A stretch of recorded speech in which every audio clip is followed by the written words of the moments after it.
নমস্কার বন্ধুরা, এতক্ষণে হয়তো আপনারা আপডেটটি পেয়েই গেছেন যে জিডিএস টু এমটিএস 2024 যে ডিপার্টমেন্টাল এক্সাম হয়েছিল তাতে আরও একটি প্রশ্ন বাদ গেল।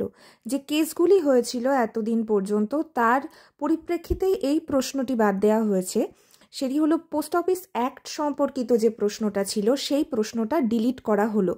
তাহলে আপনাদের আগে যে দেখা গেছিল যে ফাইনাল অ্যান্সার কিতে 9টি প্রশ্ন বাদ গেছিল, তারপরে আবার এই প্রশ্নটি the post office act came into force on কোন তারিখে কত সালে সেটা বাদ গেল। তাহলে টোটাল 10টা প্রশ্ন কিন্তু 50টার মধ্যে থেকে বাদ গেল।